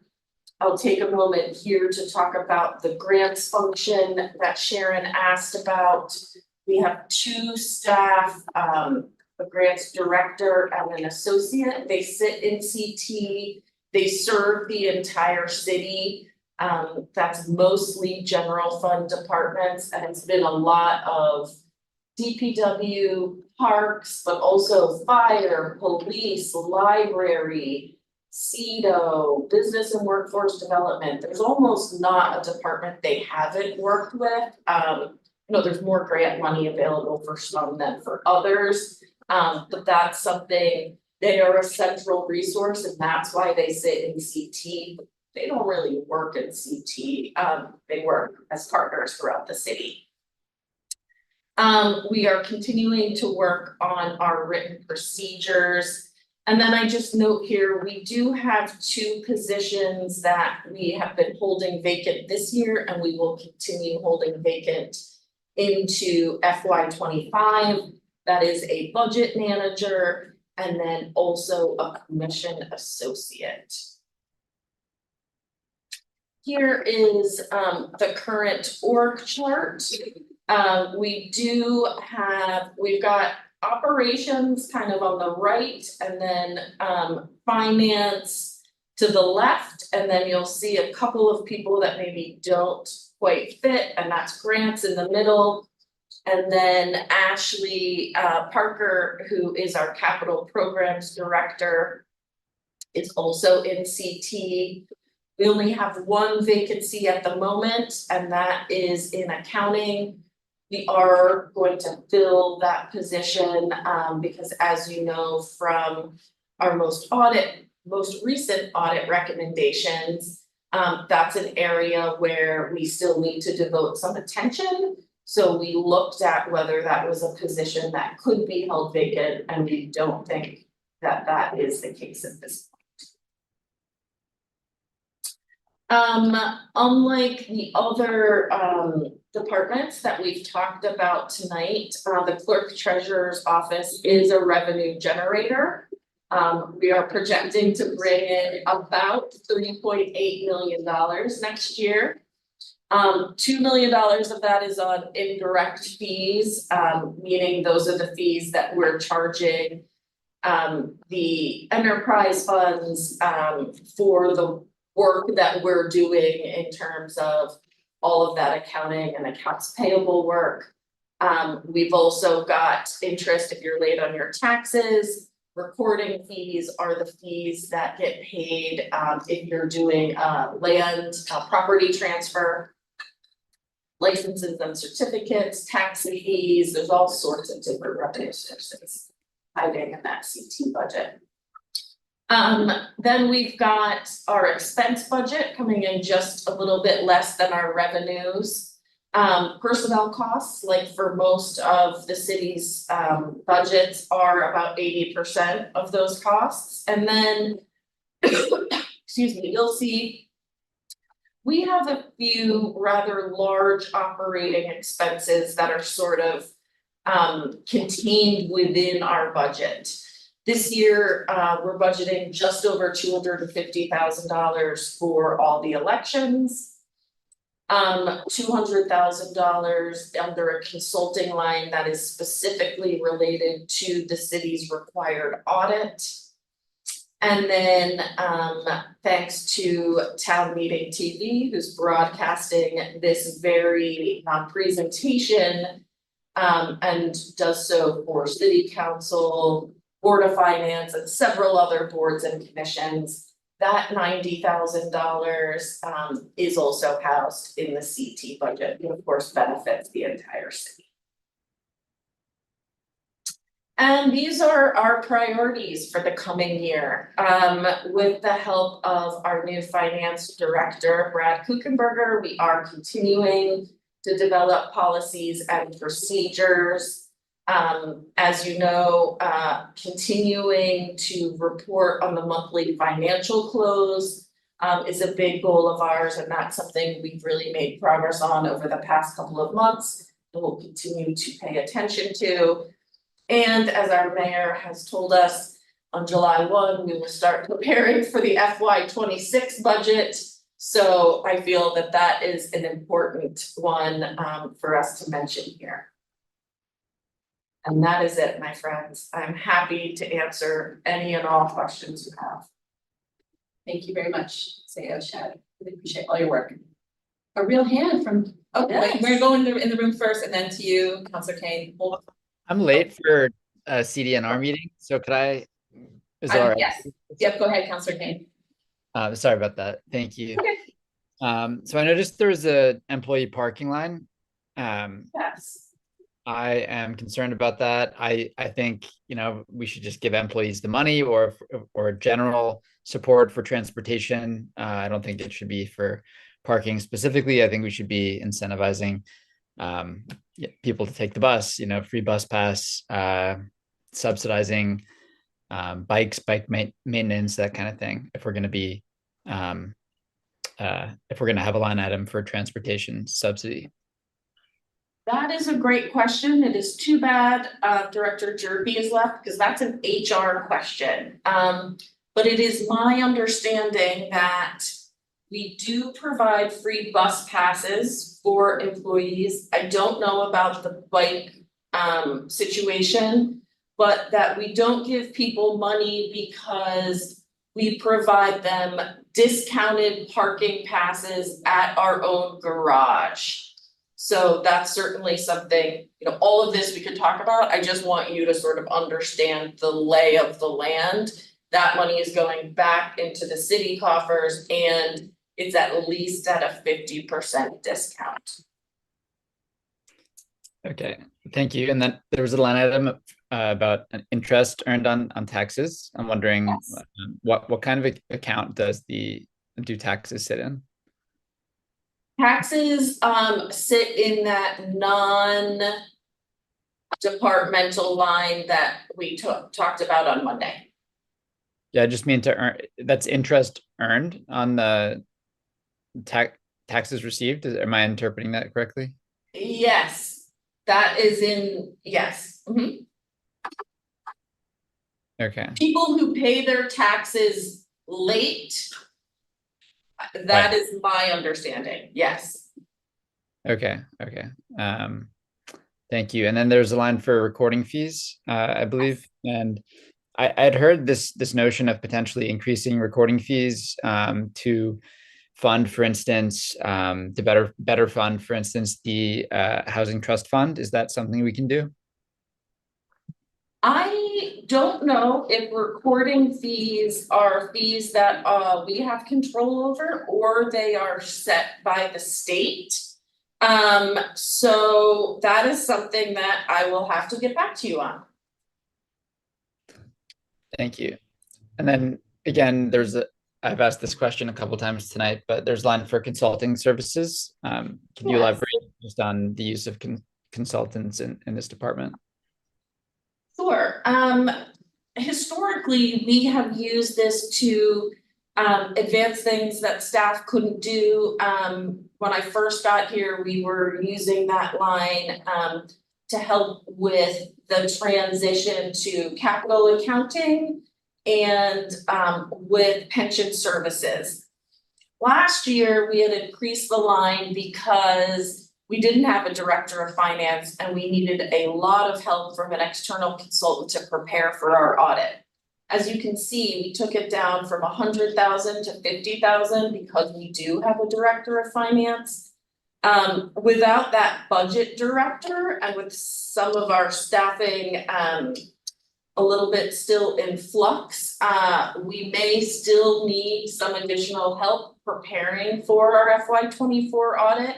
So that is what it's envisioned for. There's some very focused work that needs to be done around fixed assets and developing a new system with that. And a couple of other things to respond to those audit recommendations. So that's what that is specifically for. Okay, thank you.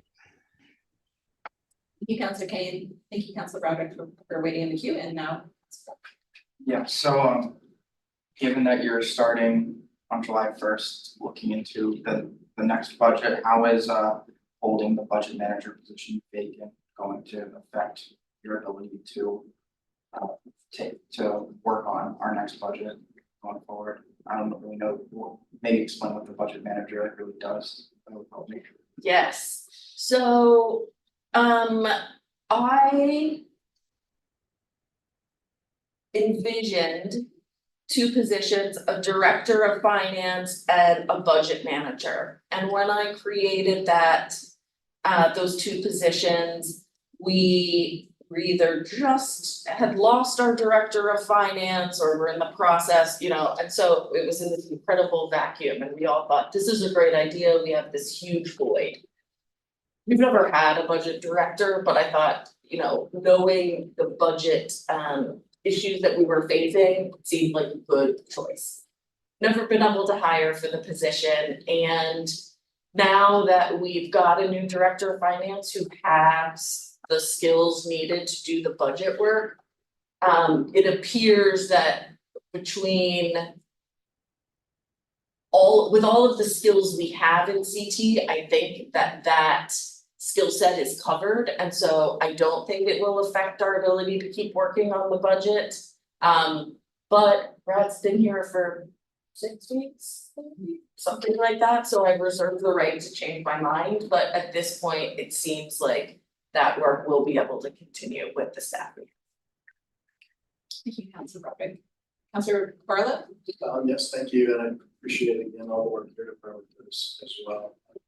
Can you mention the task you have to manage? One of the things that when you talk about revenue, and your $3.8 million of the revenue, I actually look at that grant revenue. The grants that are being brought in, these offset like money that we would have to raise either through bonding or just taken out of the general fund like loans. And I'm just wondering, like, do we know that, can we quantify the amount of like dollars, the amount of grants that Nicole and Elizabeth have brought in since they've been working on that for all city departments? And my other sort of follow-up to that is, are they constrained? Because it seems like that'd be money well spent if we had as many grant resources as we needed, grant writing resources, if it were bringing in that money that we didn't otherwise have to raise through taxes or bonding. You just talk about that. It's a very good question. Yes, Nicole and Elizabeth have a constant running list, so I will send that to you because I'm afraid to quote you the wrong number. It's a big number. It's a big It's number. tens of millions. Yes, it is. So I'll send that around to the entire council, and I was just talking to Nicole about this today. I do think we are constrained by our human capacity, and some of that is with a two-person grants team, and some of that is with the capacity in the departments. For instance, I won't name the department, but she's trying to get the attention of a department where there's a very good grants opportunity with no match. And that department is just very busy with a lot of other things. And so she has not been able to get their attention, and she's like, I have these 1, 2, 3 different projects and I think you should apply for them. She can't do it alone without them, you know, she needs the technical input, and I said, I think it's because they are underwater, but we are going to need to apply for this because a grant without a match. And we know a couple of current projects would fit, and so there is certainly a capacity issue there on both sides. Just piggybacking on that might speak to the appropriate use of the consultant. Yes, Waste a lot of money on consultants, but that's good. yeah, to get money seems like a Other questions? Yes. This is just piggyback on Councilor Kane and his question about things like recording fees, and I do believe some of that is set by the state. I was gonna ask the reverse question about it, conversation and just blows my mind that cities keep all these records separately and it's not coordinated statewide. So again, not gonna affect us this year, but we may not make money on it, we'll help it save money if there were some initiatives on the state level. To consolidate records. Yeah. It's incredibly efficient. Costs us probably significant staff. Any other questions? That's Robert. So this is about elections. Wasn't really talked about much in this presentation, so what is the Clerk Treasurer's Department doing to ensure more election access, more election transparency, stuff of that sort? That is what we always do. We mail out ballots to everyone. We have election boxes. We have accessible voting. We partnered with CEDO on all resident voting. And if there is more that there are other initiatives you feel would be useful, we are always open to hear them. But we do have a pretty good rate of return and voting. And I'm very proud of that, and we have a very involved staff. But we do get really good ideas from our counselors, and I know Jean and former counselor Jen were very involved in like all resident voting, for instance, and that was a very useful partnership between CT, CEDO, and the city council. So if there are any ways that you feel that things could be improved, we'd definitely be open to hearing that. I can get back to you on that, thank you. Yeah. Councilor Robert, any questions from the CEO? Budget? Seeing none online or here, thank you. You don't get to leave though, so. Unfortunate. All right, so next up is my favorite budget, the mayor's budget. My chief of staff, Erin Jameson, will be presenting. If you want to introduce yourself to folks first, and then I will also time you, because I'm there like that. Be quick. Okay, great. I think. Erin Jacobson, hello, nice to be here. I am the chief of staff for the mayor. And I was thinking I'm last but not least. However, we are the least because we're probably the smallest budget tonight, right? I think we're the tiniest budget of the night. And we're making it tinier. So do you pull up my presentation? Yes.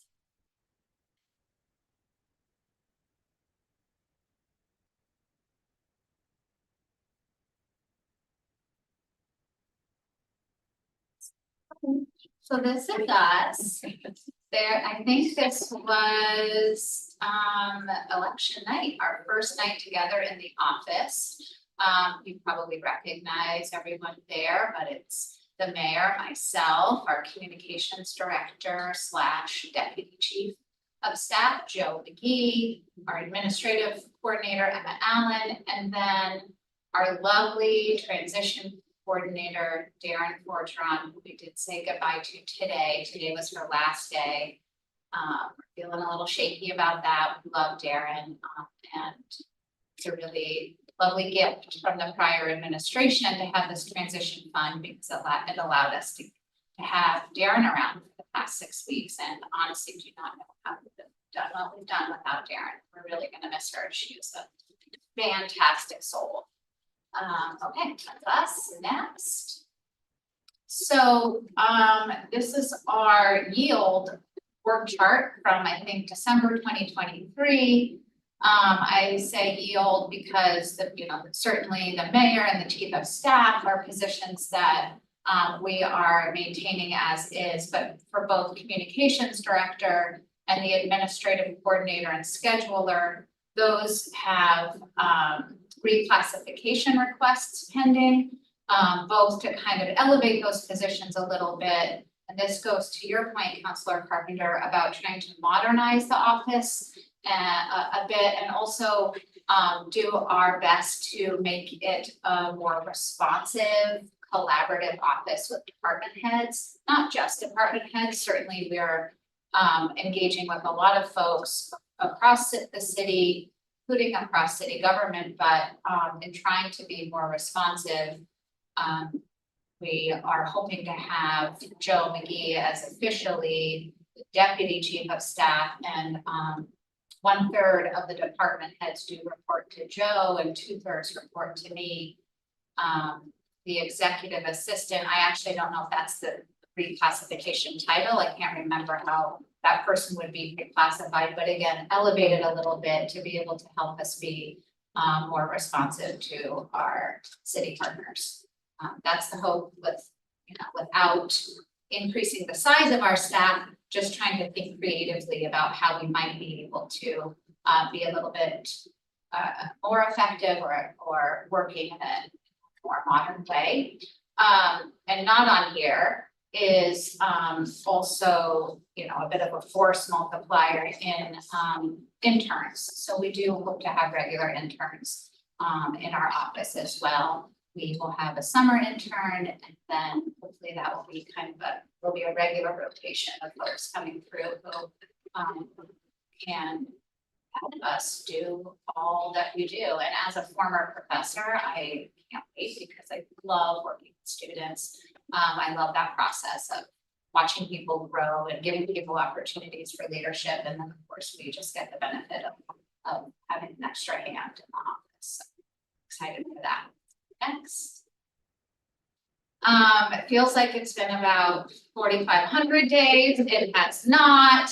I love this picture. You can see Elliot with his dinosaur. in the background. But this is right after or right before the swearing in. It must be right after with the applause. I think this is before I could, I love my own. Celebratory moment there. And there's been a lot in between that evening and tonight. A lot of things to be excited about and to celebrate, like proclaiming April 2nd as Trans Day of Visibility, of course the eclipse, a lot of meetings, a lot of fun stuff too. And the budget has really been our main big, most fun project of all time. Overachiever, our mayor, only needed to find $13 million to fill a gap, and I think now we're at almost 1,400. So Million. I mean, million, as I like to say, zero, the most powerful number. If you just add a bunch of zeros to 1,400, you get to 14 million. And it's just been an incredible collaborative process with all of the department heads and staff, a lot of fantastic community advisors, and just a lot of crunching of numbers, very creative, skilled people like Catherine Chad, and Bradley. Who's not gonna say her last name, I'm just Hugenberger, who I get to meet with tomorrow about numbers, and I'm excited for that. It's been an amazing process, and here we are, so now I can talk about just our budget though. Our priorities looking forward are to get this budget passed in a way that is sustainable and right-sized. We hope to, and we are working really hard to maintain transparency about this budget and also all other important policy decisions. And in terms of those important policy decisions, we hope to advance some of this administration's priorities when it comes to community safety and climate resiliency.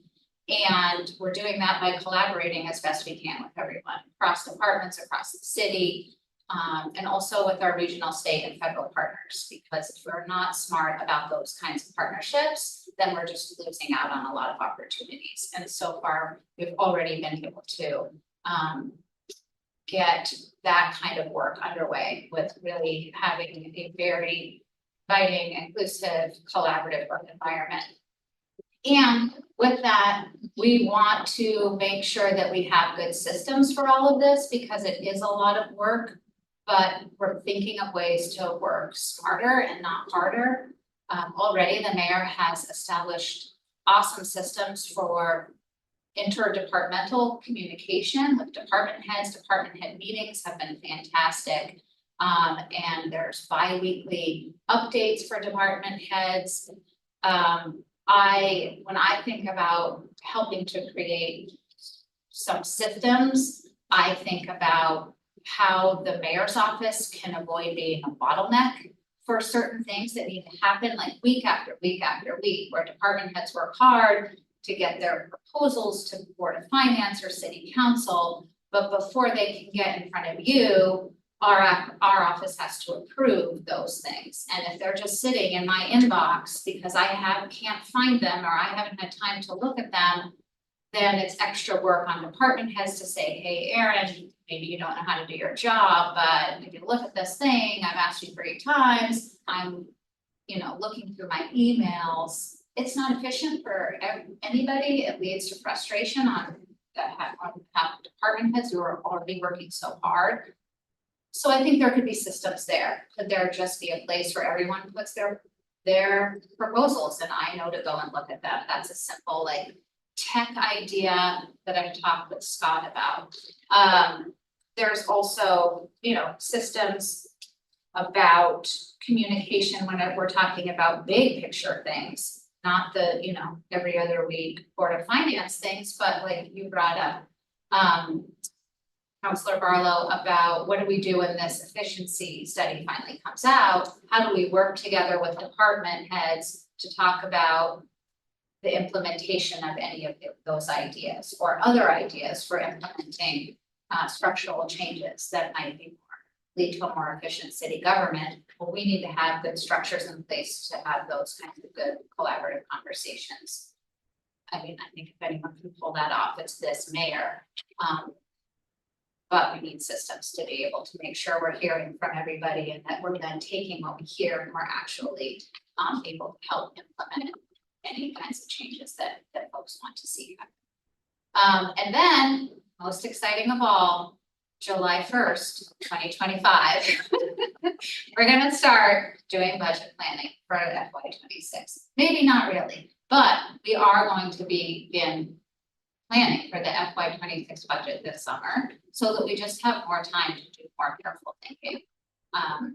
This has been a really compressed time frame in which to work on this particular budget, and it's an amazing accomplishment, I think, where we're at right now, but it'll be nice to have more time and space to do more of the methodical work we want to do. And I think the next, there's our budget.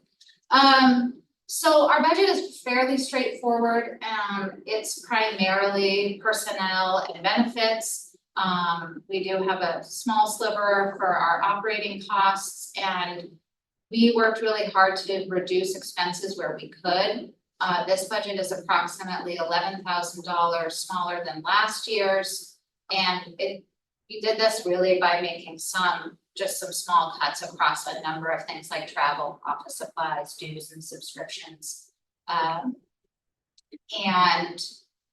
you know, the next slide shows our spreadsheet, you don't have to examine it closely, it's just a lot of numbers. It looks like we didn't actually find $11,000 if you took time to do the math. But that's because there were a couple of items in the regional programs budget, which will come at another meeting, that weren't really appropriately placed in the regional programs budget, and they should have been in the mayor's office budget. So the first step was we took those things out of regional programs, we put them in mayor's office budget, and the second step was we then cut those line items. And that's where we got to about $11,000. I will say that the personnel and benefits number that's on our spreadsheet is a little bit TBD because, like I said, we have a reclassification requested.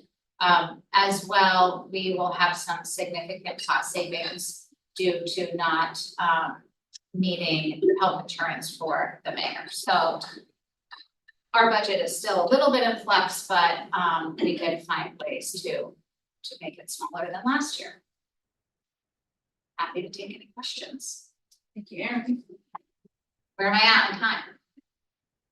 Oh, you took 13, so sorry about that. That's pretty good. It's pretty good, Okay. it's fine, it's fine. Questions for the chief of staff?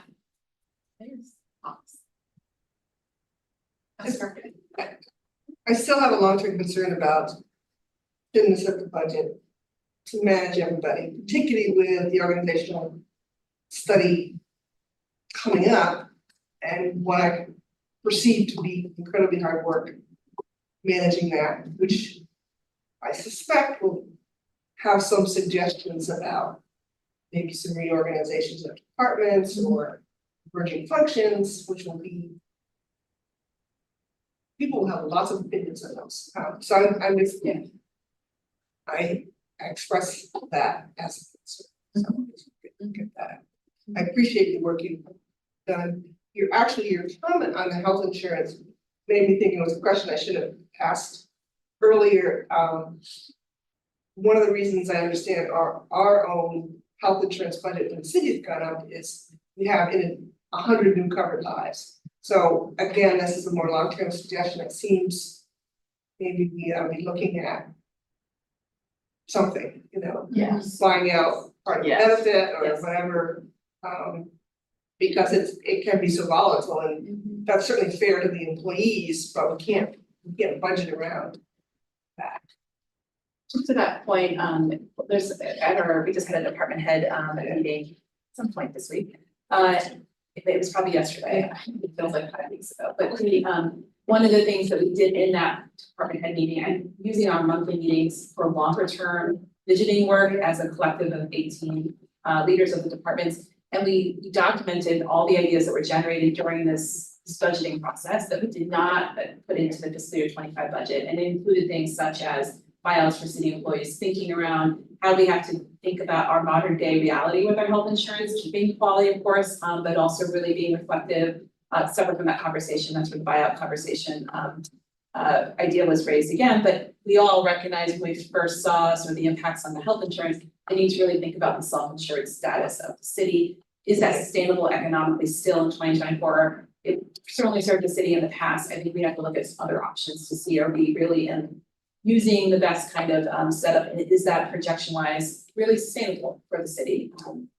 These are some of these big questions. This is why we're starting maybe July 2nd, but we're starting soon because we've got a lot of big questions to be asking and sequencing at the same time. And I do also appreciate your comment, Councilor Carpenter.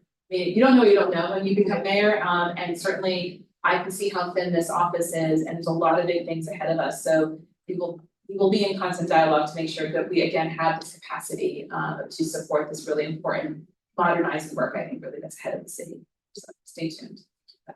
Other questions for Erin or myself for that matter? Anyone online as well? Councilor Travers? Yeah, hello from online. This is politically complicated, and it's probably, given the current circumstances, not the year to do it, but I have long thought that the mayor's position should be reviewed as well for reclassification. We have reclassified a number of department head positions over the years, and there are many department heads who earn significantly in a meaningful way more than the mayor.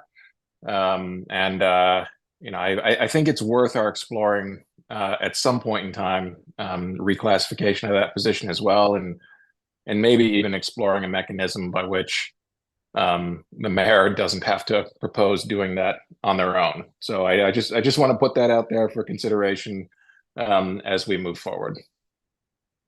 I really appreciate you saying that, Councilor Travers. It is, and in having just come out of the legislature where legislator compensation was quite a political battle. I learned, it's sort of related, but other states do that compensation very differently. They have either a third party or they do an annual sort of automation or some sort where there's a market review, so it takes the politics out of it. And I think this frankly does fall into that modernizing our city and really making sure that we are compensating leadership in a fair way. I've seen that across the city, of course. But for this one, which can get really politicized, and even also to the structure of the mayor's office, it would be very helpful to not have to worry about that political piece of it, to really look at it as an operational part of government and making sure that we have the people that we need staffing wise, and then the position itself is compensated in a way that reflects frankly the very, very sizable job that it is. Just with my limited experience so far. Thank you, Councilor Travers. Are there any other questions from online or in the room?